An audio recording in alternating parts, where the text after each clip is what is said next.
So till yesterday we found that total employment जी आपण शोधतो या थिअरी मधून, जी आपण Keynesian general theory of employment and income अशी म्हणून बघतोय, तर त्या थिअरीमध्ये स्पेसिफिकली आपण एम्प्लॉयमेंट आणि इन्कम कसं काय इकॉनॉमीमध्ये जनरेट होतं आणि कसं काय ते वाढवता येईल ह्याच्याविषयी विचार करतोय. आणि म्हणून एम्प्लॉयमेंट पासून सुरुवात करताना it is said that employment is depending on the total output, whereas total output depends on total income. So आणि equal to असतात ते, total output is equal to total income.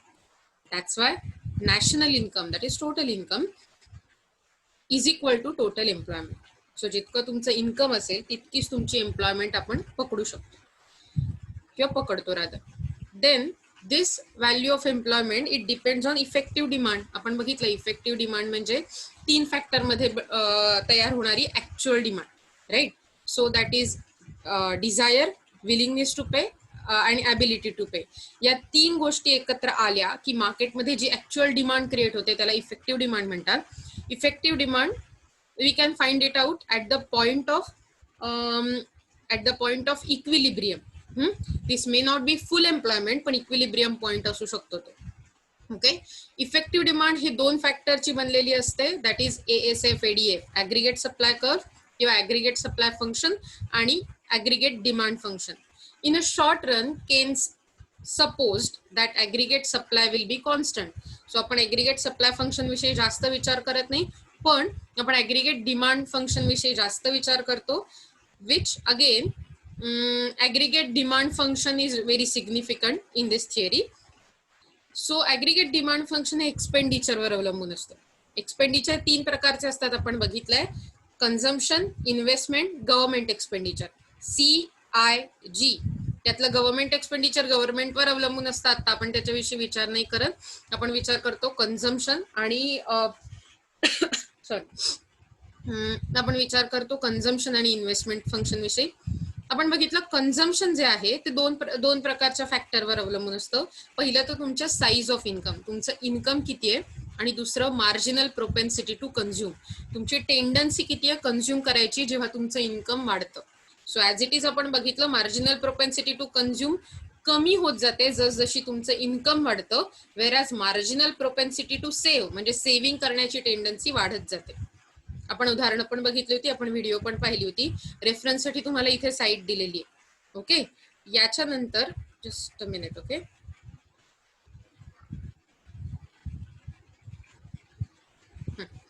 याच्यानंतर आपण बघितलं होतं की इन्व्हेस्टमेंट फंक्शन जे आहे, कन्झम्पशन फंक्शन ज्याच्यावरती ADF डिपेंड करतं कन्झम्पशन आणि इन्व्हेस्टमेंट पैकी. सो इन्व्हेस्टमेंट फंक्शन 2 प्रकारच्या गोष्टींवर अवलंबून असतं, that is MEC, marginal efficiency of capital, आणि रेट ऑफ इंटरेस्ट. ते बघताना आपण असं बघितलं होतं की रेट ऑफ इंटरेस्ट हा जनरली मोठा स्टेबल गोष्ट आहे, कारण तो 2 प्रकारच्या गोष्टीवर अवलंबून असतो, supply of money, demand of money. Supply of money directly government authorities check करतात, पुन्हा आपण त्याच्याकडे लक्ष देत नाही, कारण RBI गव्हर्नमेंट निर्णय घेऊन जे काही होईल त्यावर सप्लाय ऑफ मनी डिपेंड असतो. पण डिमांड ऑफ मनी हा आपल्यावर डिपेंड असतो, ज्याला लिक्विडिटी प्रेफरन्स म्हणतात. आपण काही गोष्टींसाठी आपल्या खिशात पैसे ठेवण्याचा विचार करतो. ट्रान्झॅक्शन म्हणजे रोजचे खर्च, प्रिकॉशन म्हणजे उद्या काही झालं तर या भीतीने, किंवा आता अचानक इमर्जन्सी लागले तर च्या भीतीने, आणि स्पेक्युलेशन म्हणजे थोडक्यात ट्रेड ऑफ करायला किंवा शेअर मार्केटमध्ये गुंतवायला, इन्व्हेस्टमेंट करायला, थोडी रिस्क घ्यायला. So that is a speculation. Okay, risk taking behaviour. So ह्या प्रकारच्या गोष्टींसाठी आपण नेहमी लिक्विडिटी प्रेफरन्स आपल्यात ठेवतो. पण केन्सच्या मते rate of interest is a very stable phenomena. ते जास्त वर खाली करत नाही आणि त्यामुळे इन्व्हेस्टमेंटवर त्याचा खूप सारा परिणाम होत नाही. रेट ऑफ इंटरेस्ट म्हणजे नक्की काय असतं, तुम्ही सेव्हिंग्स केल्यावर त्याच्यावर तुम्हाला कोणत्या पर्सेंटेजने रिटर्न इंटरेस्ट मिळेल ह्याचा रेट. ओके, सो तो फारसा स्टेबल असतो, तो खूप बदलत नाही शॉर्ट टर्म मध्ये, असं केन्सचं म्हणणं आहे. लक्षात ठेवा, आपण नेहमी हे सगळं बोलताना शॉर्ट टर्म बद्दल बोलतोय, कारण Keynes always believed in a short term movement, short term transaction, short term activities. Okay, त्याचं म्हणणं काय होतं, in a long term we all will be dead. बरोबर. So MEC that is marginal efficiency of capital म्हणजे तुमच्या actual तुम्ही जे capital गुंतवलंय व्यवसायात त्याची एफिशियन्सी काय आहे. त्याची स्ट्रेंथ काय, ते तुम्हाला किती यील्ड देऊ शकतं, किती रिटर्न्स देऊ शकतं. Okay, so that is MEC. आणि म्हणून एमईसी हे खूपच एक तर ते दोन प्रकारावरती अवलंबून असतं, ते दोन प्रकारांनी डिटरमाइन केलं जातं, प्रॉस्पेक्टिव्ह यील्ड आणि supply price of capital asset. Okay, prospective yield म्हणजे भविष्यात मिळणारे पैसे किंवा आपण जे एस्टिमेट केलेत ते, आणि supply price of capital asset म्हणजे ऍक्च्युअल कॅपिटल ॲसेटमध्ये गुंतवण्यासाठी आपल्याला किती प्राइस, किती कॉस्ट खर्च करायला लागते.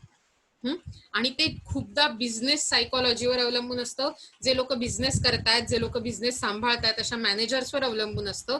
आणि म्हणून बेसिकली ते बिझनेस सायकोलॉजीवर अवलंबून असतं आणि त्यामुळे ते खूप डायनॅमिक असतं. प्रत्येक माणसाचा विचार वेगळा, त्याप्रमाणे त्याची एमईसी वेगळी, त्याची कॅल्क्युलेट करण्याची पद्धत वेगळी. थोडक्यात लक्षात घ्या, रेट ऑफ इंटरेस्ट हा एकदम फर्म असतो, पण एमईसी सतत फ्लेक्झिबल राहते, फ्लक्च्युएटिंग राहते, आणि त्यामुळे त्याच्यावर खूप सारी इन्व्हेस्टमेंटचं प्रपोजल, इन्व्हेस्टमेंटची प्रमाण हे अवलंबून असतं. Okay, according to Keynes, investment expenditure is the main determinant of level of employment. म्हणजे इन्व्हेस्टमेंट एक्सपेंडिचर हे लेवल ऑफ एम्प्लॉयमेंट डिटरमाइन करायला खूप महत्वाचं साधन ठरतं. The greater the difference between MEC and RI, म्हणजे मार्जिनल एफिशियन्सी ऑफ कॅपिटल आणि rate of interest यांच्यामध्ये जर डिफरन्स जास्त असला तर तुम्ही जास्त इन्व्हेस्ट करायला प्रयत्न कराल. सो एमईसी जास्त असेल आणि रेट ऑफ इंटरेस्ट कमी असेल तर तुम्हाला सेव्हिंग मधून कमी पैसे मिळतात, वेरॅज इन्व्हेस्टमेंट मधून कॅपिटलमध्ये इन्व्हेस्ट करून जास्त पैसे मिळतात. मग तुम्ही काय कराल, तुम्ही जास्त इन्व्हेस्टमेंट कराल, जास्त इन्व्हेस्टमेंट झाली की जास्त एम्प्लॉयमेंट होईल. It's that simple logic.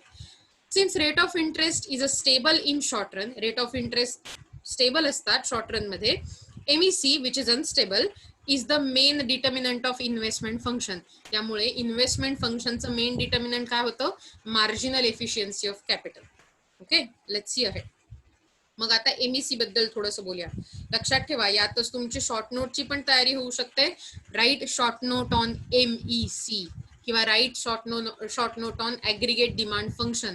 तुम्हाला हे सगळं छोटं छोटं लिहून बरीच मोठी शॉर्ट नोट तयार होऊ शकते आणि तुम्हाला खूप चांगली आणि मार्क मिळवून देणारी इन्फॉर्मेशन लिहिता येऊ शकते. त्यामुळे नीट लक्ष द्या. पुन्हा पुन्हा हे बघा, लिहून काढा, हे गरजेचं आहे. पूर्ण व्हिडिओ बघत जा, कारण एखादा छोटा डिटेल मिस झाला तर तुमचा प्रॉब्लेम होऊ शकतो, काहीतरी चुकीची कन्सेप्ट लक्षात येऊ शकते. ओके, आणि काही शंका असली तर प्लीज मला विचारा. Let's see. The marginal efficiency of capital MEC displays expected rate of return on investment. Actual मी जर कॅपिटलमध्ये इन्व्हेस्ट केलं तर मला किती पैसे परत मिळू शकतील, किती पैसे मला फायदा देऊ शकतील, याचा एक एक्सपेक्टेशन, याचा एक मेजर अंदाज म्हणजे marginal efficiency of capital at a particular given time. कारण ती प्रत्येक वेळी बदलत असते, आपण बघितलं ती फ्लक्च्युएटिंग आहे. सो एका पर्टिक्युलर टाइमला किती देऊ शकतं याचा विचार करणं म्हणजे मार्जिनल एफिशियन्सी ऑफ कॅपिटल लक्षात घेणं. The marginal efficiency of capital MEC is compared to the rate of interest. So always ती कशाबरोबर कम्पेअर केली जाते, सेव्हिंग्ज मध्ये मिळणाऱ्या रेट ऑफ इंटरेस्टवर. सो नेहमी ती सेव्हिंग्सचा रेट ऑफ इंटरेस्ट आणि इन्व्हेस्टमेंटचा रेट ऑफ इंटरेस्ट अशी कम्पेअर केली जाते. आणि जर समजा सेव्हिंग्सचा रेट जास्त असेल, त्यातून जास्त फायदा होत असेल, आणि एमईसीचा कमी असेल तर लोक जास्त सेव्ह करतील. पण सेव्ह केल्यामुळे काय होईल, तुमची इन्व्हेस्टमेंट कमी होईल, नवीन उद्योग कमी बनतील.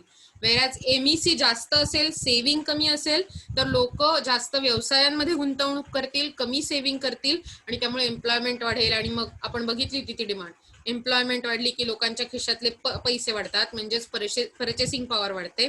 पर्चेसिंग पॉवर वाढली की लोक डिमांड करायला लागतात, अशी अख्ख्या इकॉनॉमिक डिमांड वाढते, त्यामुळे ॲग्रिगेट डिमांड वाढते. येते लक्षात तुमच्या. So the theory suggest investment will be influenced by MEC आणि interest rate. So Keynesian theory always suggest की दोन प्रकारच्या फॅक्टरमुळे तुमची इन्व्हेस्टमेंट बदलते, एमईसी आणि इंटरेस्ट रेट. आपण ऑलरेडी बघितलंय. Generally a lower interest rate makes investment relatively more attractive. जेव्हा सेव्हिंग्सचा इंटरेस्ट रेट कमी असतो तेव्हा इन्व्हेस्टमेंट करणं जास्त अट्रॅक्ट करतं लोकांना. If interest rates were 3%, yes, is there something you want to share? I could hear one of you. Okay, so if interest rates were 3%, जर तुमच्या सेव्हिंग्स मधून मिळणारं रिटर्न 3% असेल, then firms would need an expected rate of return of at least 3% from their investment to justify the investment. म्हणजे expected rate of return MEC हा कमीत कमी 3% असला पाहिजे, जास्तीत जास्त कितीही, सो दॅट ते कन्व्हिन्स करू शकतील लोकांना की सेव्हिंग्स नका करू, त्याऐवजी कॅपिटल मध्ये इन्व्हेस्ट करा. Okay. If the marginal efficiency of capital was lower than interest rate, the firm would better off not investing and saving the money. So जर रेट ऑफ इंटरेस्ट जास्त असेल मार्जिनल एफिशियन्सी ऑफ कॅपिटल पेक्षा, firm मध्ये कोणी investment करणार नाही, सगळेजण सेव्हिंग्सच करतील. ओके, येतंय लक्षात? याच्या पुढचा मुद्दा बघूया. The theory concludes that to raise employment, ही जी थिअरी आहे ती सिम्पली एका शॉर्ट फॉर्म मध्ये अशी कन्क्लूड केली जाते की तुम्हाला जर एम्प्लॉयमेंट वाढवायची असेल, effective demand should be raised, म्हणजे इकॉनॉमीतली इफेक्टिव्ह डिमांड वाढवलं पाहिजे. आता मला सांगा, आपण मगाशी जी हायरार्की बघितली होती त्याच्यावर आपण बघितलं होतं इफेक्टिव्ह डिमांड कशी काय वाढू शकेल, तुम्हाला आठवतंय? जर समजा तुमच्या इकॉनॉमी मधला ADF आणि ASF एक्सपांड झालं, म्हणजे थोडक्यात ऍग्रीगेट डिमांड वाढली आणि ऍग्रीगेट सप्लाय वाढला, तर तुम्हाला आठवतंय का आपण चेंज इन इक्विलिब्रियम पाहिला होता? जर तुम्हाला आठवत असेल तर let me show you. Okay, so आपण हे बघितलं होतं की E1 वरून E2 वरती जाण्याची पॉसिबिलिटी असते जर समजा तुमचं डिमांड फंक्शन वाढलं तर. म्हणजे बेसिकली आपल्याला डिमांड वाढवायला लागेल, डिमांड फंक्शन, तर आपली जी काय म्हणू आपण त्याला, just give me minute. Okay, so जर आपण डिमांड फंक्शन रेज करायचा प्रयत्न केला कुठल्या ना कुठल्या फॅक्टरने, जसे की इन्व्हेस्टमेंट वाढवून, तर तुमची इफेक्टिव्ह डिमांड वाढेल, कारण तुमचा इक्विलिब्रियम E1 पॉइंट वरून E2 पॉइंट कडे मूव्ह करेल, म्हणजे वरती मूव्ह करेल. मग छोट्या इफेक्टिव्ह डिमांड पेक्षा मोठी इफेक्टिव्ह डिमांड दिसायला लागेल, आणि जेव्हा इफेक्टिव्ह डिमांड वाढेल तुमची एम्प्लॉयमेंट वाढेल. So investment expenditure must be raised by filling the gap between increase in investment and consumption.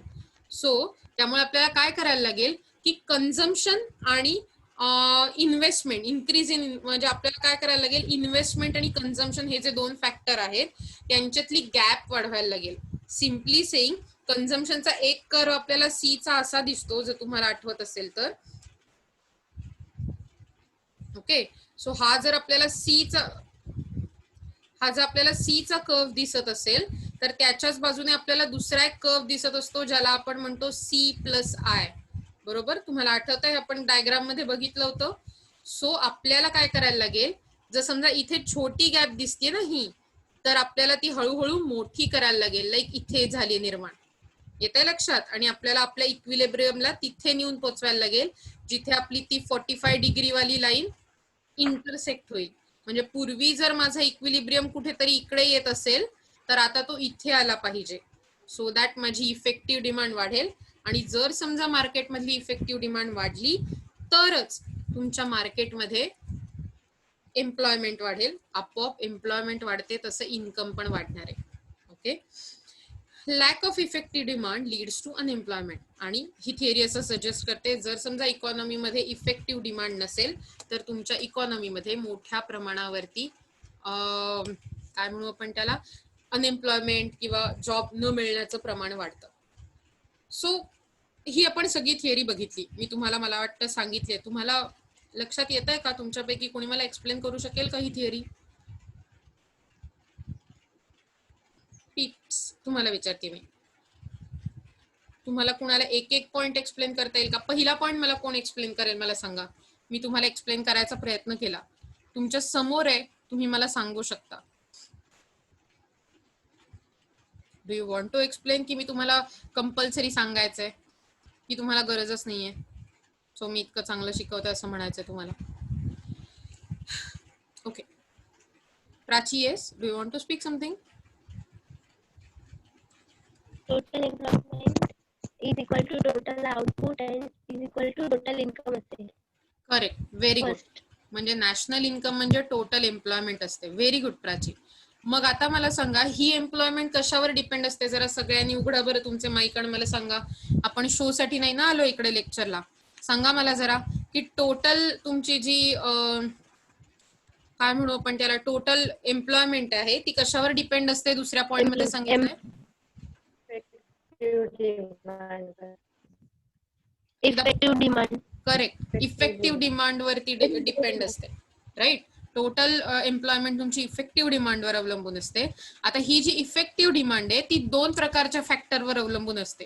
कोणते आहेत ते दोन फॅक्टर? पहिला फॅक्टर कोणता आहे? Aggregate demand function very good, aggregate demand. Supply function.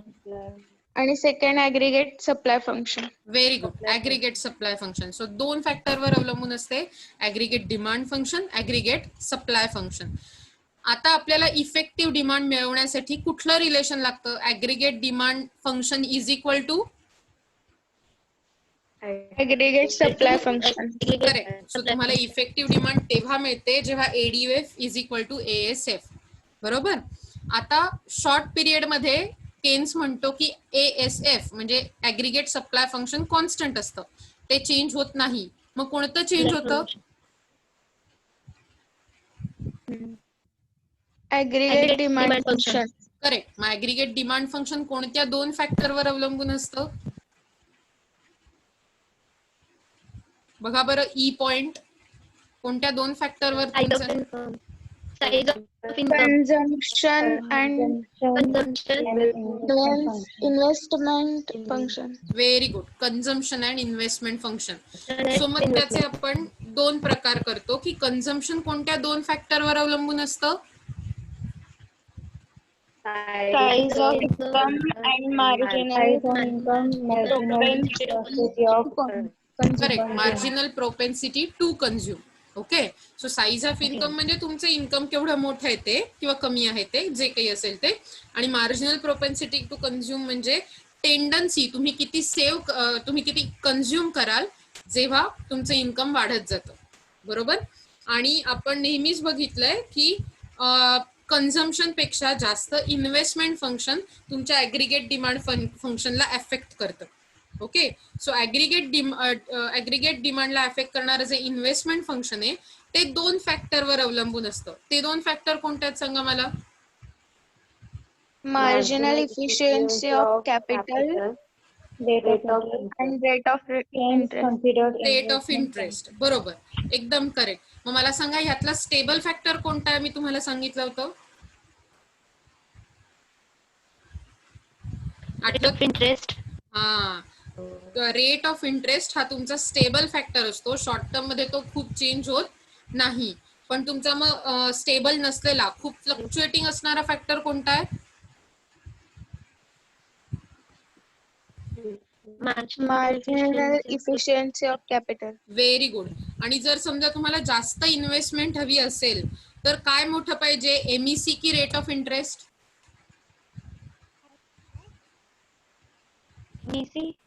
Correct, MEC. जर समजा जास्त इन्व्हेस्टमेंट हवी असेल तर एमईसी मोठी पाहिजे आणि रेट ऑफ इंटरेस्ट कमी पाहिजे. बरोबर. यात जर समजा रेट ऑफ इंटरेस्ट मोठा असेल, एमईसी छोटी असेल तर काय वाढेल, सेव्हिंग की investment?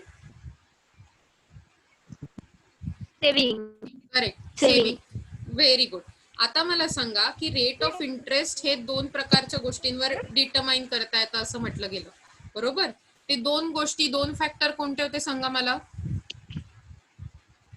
Supply of money and demand for correct, money. Correct, very good. Supply of money आणि डिमांड फॉर मनी. बरोबर, म्हणजे लिक्विडिटी प्रेफरन्स. आता ह्याच्या पुढे जाऊन आपण असं म्हटलं होतं की हे मला वाटतं तुम्ही सगळी उत्तरं खूप मस्तपैकी दिलीत.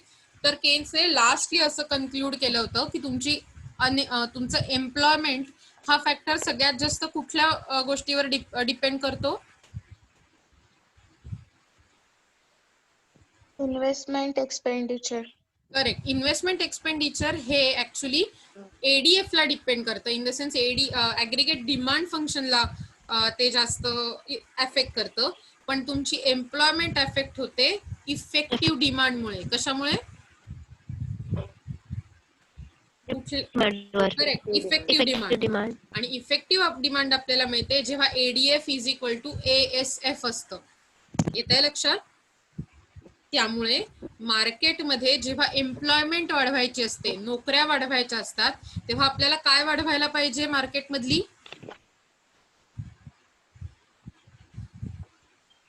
Effective demand. Correct, effective demand वाढवायला पाहिजे. आणि मग इफेक्टिव्ह डिमांड वाढवण्यासाठी आपल्याला कुठला एक्सपेंडिचर वाढवायला पाहिजे? Investment expenditure, right. कुठला वाढवाल? Investment expenditure. थोडक्यात तुम्हाला इन्व्हेस्टमेंट, येस, इन्व्हेस्टमेंट आणि कन्झम्पशन याच्यातली गॅप वाढवायला हवी. इन्व्हेस्टमेंट मोठी करायला हवी, कन्झम्पशन थोडं लहान करायला हवं, सो दॅट जी गॅप निर्माण होईल. Correct correct. आणि त्याच्यामुळे आपोआपच इन्व्हेस्टमेंट एक्सपेंडिचर रेज होऊ शकतील. आणि जर समजा इकॉनॉमीमध्ये इफेक्टिव्ह डिमांड नसेल, कमी असेल, तर काय होईल इकॉनॉमीमध्ये? अनएम्प्लॉयमेंट निर्माण होईल. Correct, very good, very very good. Unemployment create होईल, म्हणजे लोकांच्या नोकऱ्या जातील किंवा नव्या लोकांना नोकऱ्या मिळणार नाही. विचार करा, तुम्हाला पण तर कॉलेजमधून बाहेर जाऊन नोकऱ्या चूज करायच्या आहेत, नोकऱ्या आणि नोकरी करायची, राईट, किंवा बिझनेस सुरू करायचे. मग याच्यासाठी इन्व्हेस्टमेंट पाहिजे, याच्यासाठी इफेक्टिव्ह डिमांड मार्केटमध्ये पाहिजे. म्हणजे तुम्हाला स्वतःहून इन्व्हेस्टमेंट करायला सुरुवात करायला पाहिजे. जर समजा तुम्ही इन्व्हेस्ट केली तर असे तुमच्यासारखे बरेच लोक, आपण सगळे मिळून इन्व्हेस्ट करू, नवीन जॉब तयार होतील आणि नव्या लोकांना नोकरी मिळेल. येत आहे लक्षात तुमच्या? Yes, ma'am. Yes, ma'am. So आता बघूया आपण की ही जी थिअरी आहे त्याचे काय इम्पॉर्टन्स आहे. ही थिअरी तुम्हाला कुणी दिली आहे माहितीये, राईट? कोणी सांगितलं होतं या थिअरी बद्दल आपल्याला? Keynes. Correct, Keynes. आणि म्हणून तिला केनेशियन थिअरी असं म्हणतात, बरोबर. त्याचे काही इम्पॉर्टन्स, सो तुम्हाला याच्यावर प्रश्न येऊ शकतो. Explain the theory of Keynes theory of general income and employment and explain its importance. So तुम्हाला मागची थिअरी एक्सप्लेन करायला लागेल, डायग्राम सकट इक्विलिब्रियमच्या, प्लस तुम्हाला पुढे येऊन हे पण एक्सप्लेन करायला लागेल की त्याचे इम्पॉर्टन्स काय, जे आता आपण बघणार आहोत. Okay, let's see. Okay, so पहिला आहे determinant of employment. Effective demand determines the level of. आता मला वाटतं हे खूप इझी होणार आहे, कारण मी तुम्हाला ऑलरेडी एक्सप्लेन केलंय. मी वाचते आणि मला जर काही कठीण वाटलं तर सांगते. जर समजा तुम्हाला काही अडत असेल तर प्लीज मला हाक मारा. Okay. Effective demand determines the level of employment in the country. Effective demand तुमची कंट्री मधली एम्प्लॉयमेंट ठरवते किंवा निर्माण करते. As effective demand increases, employment also increases. Effective demand वाढली की employment पण वाढते. When effective demand falls, the level of employment also decreases. जेव्हा effective demand कमी होते तेव्हा employment पण कमी होते. थोडक्यात या थिअरीमुळे तुम्हाला इकॉनॉमी मध्ये एम्प्लॉयमेंट किती असू शकेल किंवा किती वाढवली पाहिजे, कशी वाढवली पाहिजे याबद्दल माहिती मिळते. Say's law is falsified. तुम्हाला आठवतंय आपण सेज लॉ बघितला होता? कुणाला आठवतोय काय म्हणायचं तो? ते काहीतरी डिमांडच्या विषयी का सप्लाय विषयी काहीतरी बोलायचा. आठवतंय तुम्हाला कुणाला? Hard, right? आठवतंय त्या सी माणसाने काय सांगितलं होतं? सी म्हणाला होता supply creates its own demand. म्हणजे करेक्ट, म्हणजे मार्केटमध्ये गव्हर्नमेंट किंवा इतर कुणाचीही आपल्याला मध्यस्थी नकोय. सप्लाय जसा निर्माण होईल, जसं लोक प्रोडक्शन करतील तशीच डिमांड पण क्रिएट होत जाईल आपोआप मार्केटमध्ये. वेरॅज केन्सचं म्हणणं होतं हे असं होणार नाही, कुणाला तरी मध्ये यायला लागेल काम करायला. It is with the help of principle of effective demand that Say's law of market has been falsified. Effective डिमांडचा जो आता लॉ आपण बघतोय तो म्हणजे इफेक्टिव्ह डिमांडच्या थिअरीमुळे, प्रिन्सिपलमुळे सेचा लॉ कॅन्सल, म्हणजे काय म्हणू आपण त्याला, आपण त्याच्यावर काहीतरी रिकन्स्ट्रक्शन सुचवलं आपण, इन द सेन्स केन्सने, आपण नाही. According to the concept of effective demand, whatever is produced in the economy is not automatically consumed. सेच्या लॉ प्रमाणे जे जे काही प्रोड्यूस होत होतं त्याला डिमांड मिळत होती. म्हणजे केन्सने सांगितलं असं नाहीये जे काही प्रोड्यूस होतं मार्केटमध्ये त्या सगळ्यालाच डिमांड मिळते असं नाहीये, ते सगळंच कन्झ्युम होतं असं नाहीये. It is partly saved. जे काही असतं ते पार्टली सेव्ह केलं जातं, अर्धच म्हणजे थोडंच खरेदी केलं जातं इन्कम वाढल्यावर, बाकीचं सेव्ह होतं. मार्जिनल प्रोपेन्सिटी टू सेव्ह, लक्षात ठेवा. As a result the existence of full employment is not possible. म्हणजे फुल एम्प्लॉयमेंटचं इकॉनॉमीमध्ये असलेलं एक्झिस्टन्स हे फुल एम्प्लॉयमेंटचं हे पॉसिबल नसतं. थोडक्यात दरवेळी इकॉनॉमीमध्ये सगळं छान छान मस्त मस्त असेल असं नाही. कधी कधी छान छान मस्त मस्त नसताना सुद्धा इकॉनॉमी इक्विलिब्रियम मध्ये असते, आणि ज्या इक्विलिब्रियम मुळे आपल्याला इफेक्टिव्ह डिमांड, नॅशनल इन्कम, फुल एम्प्लॉयमेंट हे शोधता येतं. Role of investment. The principle of effective demand explains that for achieving full employment level, real investment must equal to the gap between income and consumption. So जर तुम्हाला फुल employment level पर्यंत पोहोचायचं असेल तर तुमची इन्व्हेस्टमेंट, एक सेकंद द्या मला. ओके, आय थिंक माझे इंटरनेट कनेक्शन अनस्टेबल होते. Principle of effective demand explains that जर तुम्हाला फुल एम्प्लॉयमेंट लेवल अचीव्ह करायचे असेल, म्हणजे एकदम मस्त मस्तवाली इकॉनॉमी, सगळे रिसोर्सेस, सगळे आनंदात आहेत, सगळे रिसोर्सेस पूर्ण वापरले जातात, कुणी दुःखी नाही, कुणीही अनएम्प्लॉईड नाही, अशी लेवल अचीव्ह करायची असेल तर तुमची जी रिअल इन्व्हेस्टमेंट आहे ती करेक्ट इन्कम आणि कन्झम्पशन मधल्या गॅप एवढीच असली पाहिजे. In other words, employment cannot expand unless investment expand. तोपर्यंत एम्प्लॉयमेंट जनरेट होणार नाही, नवीन नोकऱ्या मिळणार नाहीत जोपर्यंत तुमची इन्व्हेस्टमेंट मार्केटमध्ये वाढत नाही. Therein lies the importance of concept of effective demand. कारण इफेक्टिव्ह डिमांड हीच मुळात इन्व्हेस्टमेंटमुळे हलायला सुरुवात होते, वाढायला सुरुवात होते. त्यामुळे इन्व्हेस्टमेंट ही खूप इम्पॉर्टंट आहे, आणि म्हणून इन्व्हेस्टमेंटवर डिपेंड असणारी इफेक्टिव्ह डिमांड इम्पॉर्टंट आहे. कारण या दोघांमुळे आपल्याला कळतं की मार्केटमध्ये एम्प्लॉयमेंट, जॉब कशा प्रकारे तयार होतील, कशा प्रकारे तयार व्हायला पाहिजे. Okay, next, capitalistic economy. The principle of capitalistic म्हणजे अशी इकॉनॉमी जी प्रॉफिट ओरिएंटेड असते, ज्यात दोन सेक्टर असतात, public sector, private sector. Government एक सेक्टर हँडल करत असतं आणि प्रायव्हेट सेक्टर हँडल करत असतं. Private sector is always working for profit. फक्त प्रॉफिट मिळवण्याच्या उद्दिष्टाने प्रायव्हेट सेक्टर काम करतं, आणि ते कम्युनिटीला, आणि त्यामुळे ती रिच कम्युनिटी असते. The principle of effective demand makes clear that the rich community, थोडक्यात एंटरप्रेन्युअर्स किंवा थोडक्यात जे बिझनेसमॅन असतात, ज्यांच्याकडे जास्त पैसे असतात असे लोक, the gap between income and expenditure is large. जेव्हा रिच कम्युनिटी असते, श्रीमंत लोक असतात, तेव्हा इन्कम आणि त्यांची इन्व्हेस्टमेंट एक्सपेंडिचर यातली गॅप जास्त असते. ते जेवढं मिळवतात तेवढं सगळं खर्च करत नाहीत. If required investment is not made to fill this gap, it will lead to deficiency of effective demand, resulting in unemployment. So ही जी गॅप आहे इन्कम आणि एक्सपेंडिचर मधली, ती गॅप जर इन्व्हेस्टमेंटने भरून नाही काढली तर काय होईल, नवीन जॉब क्रिएट होणार नाहीत आणि इकॉनॉमीमध्ये खूप मोठ्या प्रमाणावर अनएम्प्लॉयमेंट होईल इफेक्टिव्ह डिमांडच्या लॅकमुळे. येतं लक्षात? सो कॅपिटलिस्टिक इकॉनॉमीमध्ये इफेक्टिव्ह डिमांड ही खूप जास्त महत्वाची असते. त्याच्या पुढे जाऊन असं म्हटलंय, इट इनव्हॅलिडेट्स पिगूज वेज कट पॉलिसी. इनव्हॅलिडेट म्हणजे चुकीचं ठरवते.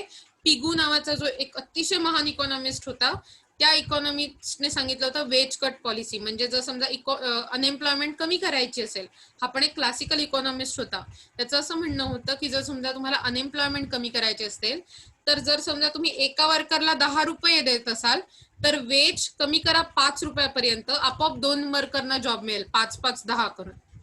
Veg cut policy.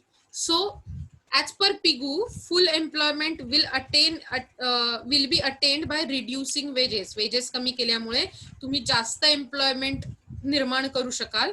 But Keynes cancelled this proposition by proving that reduction in money wages will bring down the consumption expenditure on goods. जेव्हा अशा प्रकारे वेज कट होतील तेव्हा काय होईल, आपोआपच वेज कट झाल्यामुळे लोकांना कमी सॅलरी मिळेल, कमी सॅलरी मिळाल्यामुळे लोकांची परचेसिंग पॉवर कमी होईल, आणि परचेसिंग पॉवर कमी झाल्यामुळे ते कमी डिमांड करतील. आपोआप इकॉनॉमी मधली ऍग्रिगेट डिमांड सफर होईल. तो जो वर गेलेला ऍग्रिगेट डिमांडचा ग्राफ आहे तो खाली येईल, आणि ऍग्रिगेट डिमांडचा ग्राफ खाली आल्यामुळे आपोआप E2 वरती गेलेला मगाशी जो इक्विलिब्रियम होता तो खाली येऊन परत E1 वर येईल. त्यामुळे काय होईल, मगाशी इफेक्टिव्ह डिमांड मोठी होती, आता इफेक्टिव्ह डिमांड लहान होईल. प्लीज म्यूट जेव्हा मी तुम्हाला काही विचारलं नसेल. प्लीज. तो ग्राफ खाली येईल आणि इवन वर येऊन परत थांबेल, तेव्हा इफेक्टिव्ह डिमांड लहान होईल आणि जेव्हा इफेक्टिव्ह डिमांड कमी होते आपल्याला माहिती आहे, त्यामुळे इफेक्टिव्ह डिमांड कमी झाली की आपोआपच तुमची एम्प्लॉयमेंट पण कमी होते. थोडक्यात तुम्ही वेज कट पॉलिसी केली तर नवीन जॉब नाही मिळणार, उलट आहेत तेच जॉब कमी होते.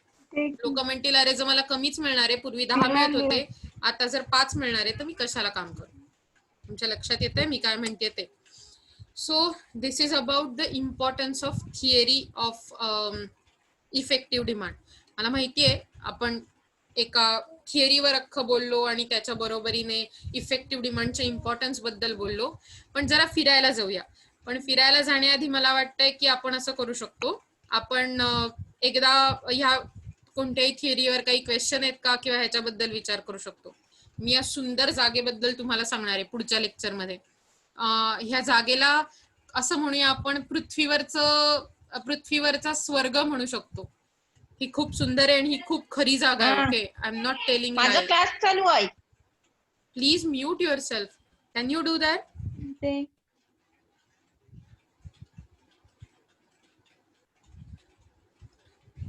ओके.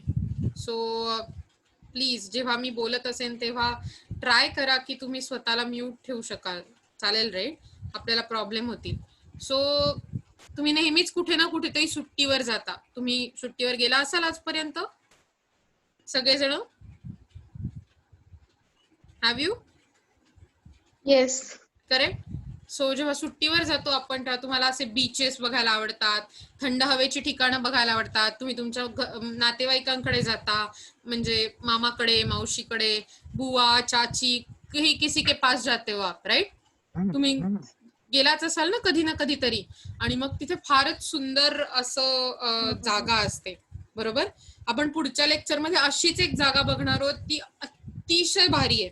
लाईक ती बीच प्लेस आहे, प्लस तिथे खूप मोठ्या प्रमाणावर शेती होते आणि पर्यटक तिथे जाण्यासाठी अतिशय नेहमी उत्सुक असतात. आणि ही आपल्या देशात नाहीये बरं का, ही आपल्या देशाच्या बाहेरची जागा आहे आणि आपण त्याच्याबद्दल बघणार आहोत. सो मला वाटतं जर तुम्हाला या थिअरीमध्ये आणखीन काही कन्फ्युजन नसेल तर मी तुम्हाला ऑलरेडी अटेंडन्स शीट दिली आहे. तुम्ही ती ऑब्व्हियसली फील केलीच असेल. मला माहिती आहे तुम्ही अटेंडन्स शीट फील करायला किती ईगर असतात ते. पण येस, त्याच्यानंतर आपण लगेच जॉईन करूया परत हे लेक्चर. ओके मित्रांनो आणि मैत्रिणींनो, तुम्हाला लक्षात आलंय? कूल.